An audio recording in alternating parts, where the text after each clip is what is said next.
Hello guys, welcome back to Garuda vlog 7. నేను మీ దినేష్. ఈ రోజు మన వీడియో కంటెంట్ ఏంటో తెలుసా? ప్రపంచంలోనే అత్యంత పెద్దదైనటువంటి విష్ణు స్వరూప విగ్రహాన్ని అయితే నేను ఈ వీడియోలో చూపించబోతున్నాను. ఈ టెంపుల్ యొక్క అడ్రస్ విషయానికి వచ్చినట్లయితే ఈ టెంపుల్ అయితే బెంగళూరు సిటీలోని ఎజ్జిపుర అన్న ఏరియాలో అయితే ఉంది. అయితే ఇక లేట్ చేయడం ఎందుకు, వరల్డ్స్ లార్జెస్ట్ విష్ణు స్టాచ్యూ అయినటువంటి ఎజ్జిపుర టెంపుల్ లో ఉన్నటువంటి కోదండరామస్వామి ఆలయానికి అయితే ఇప్పుడు మనం వెళ్లి దర్శనం అయితే చేసుకుందాం. ఫైనల్లీ మనమైతే కోదండరామస్వామి ఆలయానికి అయితే చేరుకున్నాము. ఇక్కడ రాగానే మనకైతే ఈ ఆలయం యొక్క గోపురం అయితే దర్శనమిస్తూ ఉంది. ఈ గోపురం పక్కనే మనకైతే శివ కేశవ స్వరూపమైనటువంటి విష్ణు భగవాని యొక్క ఈ యొక్క విగ్రహం అయితే మనకైతే చాలా గంభీరంగా అయితే కనిపిస్తుంది. ఇప్పుడైతే మనము టెంపుల్ లోపలికి వెళ్ళి ఈ స్టాచ్యూ వెనుక ఉన్నటువంటి చరిత్ర మొత్తాన్ని మనమైతే తెలుసుకుందాము. ఇప్పుడు మనమైతే దర్శనానికి వెళ్తున్నటువంటి ఆలయం అయితే కోదండరామస్వామి ఆలయం. ఈ ఆలయానికి అయితే 75 ఇయర్స్ చరిత్ర అయితే ఉంది. ప్రస్తుతం ఈ ఆలయంలో అయితే కొన్ని డెవలప్మెంట్ వర్క్స్ అయితే జరుగుతూ ఉన్నాయి. దర్శనానికి వెళ్లే క్యూ లైన్ మధ్యలో అయితే భూ వరాహ స్వామిని అయితే దర్శించుకున్నాము. ఈ క్యూ లైన్ లో కొద్దిగా ముందుకెళ్తానే మనకైతే అష్టలక్ష్మి ఆలయం అయితే వస్తుంది. ఈ ఆలయం అయితే చాలా డిఫరెంట్ గా అయితే ఉంది. డిఫరెంట్ అని ఎందుకన్నానంటే ఈ అమ్మవారిని దర్శించిన తర్వాత ప్రదక్షిణ చేసే సమయంలో అష్టలక్ష్మి అమ్మవార్లు మనకైతే దర్శనమిస్తారు.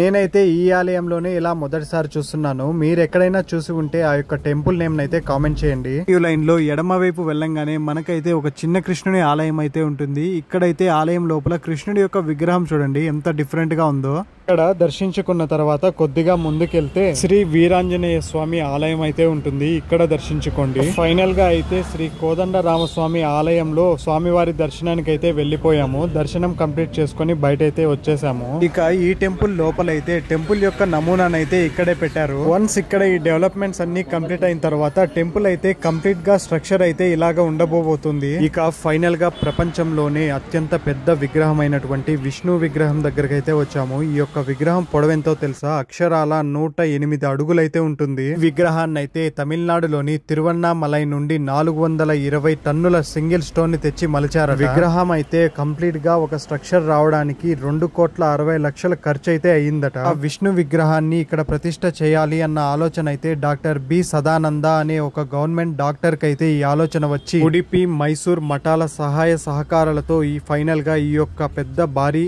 ఆవిష్కరణ అయితే ఇక్కడ చేశారు. ఈ యొక్క విష్ణు విగ్రహం అయితే శివకేశవ స్వరూపంతో అయితే ఉంటుంది. ఈ మహావిష్ణు విగ్రహం యొక్క శిరస్సు భాగాన్ని బాగా మీరు అబ్జర్వ్ చేసినట్లయితే ఇందులో విష్ణువు యొక్క రూపాలైనటువంటి శివ, బ్రహ్మ, స్కంద, వినాయక, ఆంజనేయ, గరుడ, అగ్ని, ముని ఋషి వంటి విష్ణు అవతారాలు మనకైతే దర్శనమిస్తాయి. చూసారుగా ప్రపంచంలో అతి పెద్దదైనటువంటి విష్ణు విగ్రహాన్ని. ఈ విగ్రహం అయితే 108 అడుగులైతే ఉంది. ఈ విగ్రహమే ప్రపంచంలో అతి పెద్ద విష్ణు అవతారం ఉన్నటువంటి విగ్రహం అంట. ఈ విషయాన్ని మీరు ఫస్ట్ టైం వింటున్నట్లయితే మన వీడియో కింద గోవిందా అని అయితే కామెంట్ చేయండి. ఇటువంటి information and historical fact videos కోసం మన గరుడా వ్లాగ్ 7 అన్న ఛానల్ అయితే సబ్స్క్రైబ్ చేసుకోండి. ఎన్నో ఇంట్రెస్టింగ్ వీడియోస్ మన ఛానల్లో వస్తూనే ఉంటాయి. Thank you for watching Garuda vlog 7.